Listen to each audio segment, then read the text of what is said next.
اے اہل کتاب، تمہارے پاس ہمارے پیغمبر آخر الزماں آ گئے ہیں کہ جو کچھ تم کتاب الہی میں سے چھپاتے تھے وہ اس میں سے بہت کچھ تمہیں کھول کھول کر بتا دیتی ہیں اور تمہارے بہت سے قصور معاف کر دیتی ہیں۔ بے شک تمہارے پاس اللہ کی طرف سے نور اور روشن کتاب آ چکی ہے، جس سے اللہ اپنی رضا پر چلنے والوں کو سلامتی کے رستے دکھاتا ہے اور اپنے حکم سے انہیں اندھیروں سے نکال کر روشنی کی طرف لے جاتا اور ان کو سیدھے رستے پر چلاتا ہے۔ جو لوگ کہتے ہیں کہ اللہ جو ہے وہی مسیح ابن مریم ہے، وہ بے شک کافر ہیں۔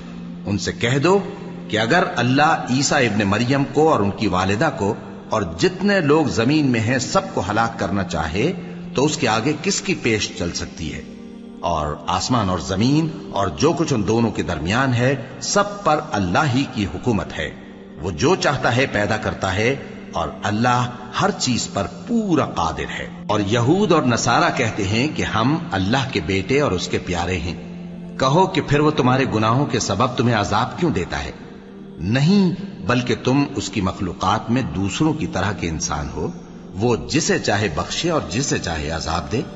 اور آسمان اور زمین اور جو کچھ ان دونوں کے درمیان ہے سب پر اللہ ہی کی حکومت ہے اور سب کو اسی کی طرف لوٹ کر جانا ہے۔ اے اہل کتاب، پیغمبروں کے آنے کا سلسلہ جو ایک عرصے تک منقطع رہا، تو اب تمہارے پاس ہمارے پیغمبر آ گئے ہیں جو تم سے ہمارے احکام بیان کرتے ہیں، تاکہ تم یہ نہ کہو کہ ہمارے پاس کوئی خوشخبری یا ڈر سنانے والا نہیں آیا۔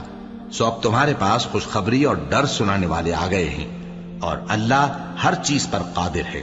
اور جب موسیٰ نے اپنی قوم سے کہا کہ بھائیو، تم پر اللہ نے جو احسان کیے ہیں ان کو یاد کرو، کہ اس نے تم میں پیغمبر پیدا کیے اور تمہیں بادشاہ بنایا اور تم کو اتنا کچھ عنایت کیا کہ اہل عالم میں سے کسی کو نہیں دیا۔ اے بھائیو، تم ارض مقدس یعنی ملک شام میں جسے اللہ نے تمہارے لیے لکھ رکھا ہے داخل ہو چلو، اور دیکھنا مقابلے کے وقت پیٹھ نہ پھیر دینا ورنہ نقصان میں پڑ جاؤ گے۔ وہ کہنے لگے کہ موسیٰ، وہاں تو بڑے زبردست لوگ رہتے ہیں اور جب تک وہ سرزمین سے نکل نہ جائیں ہم وہاں جا نہیں سکتے۔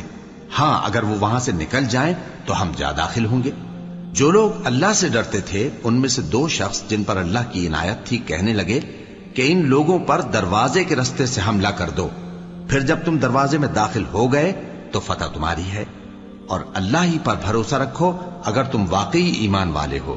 وہ بولے کہ موسیٰ، جب تک وہ لوگ وہاں ہیں ہم کبھی وہاں نہیں جانے کے، اگر لڑنا ہی ضرور ہے تو تم اور تمہارا رب دونوں جاؤ اور لڑو، ہم تو یہیں بیٹھے رہیں گے۔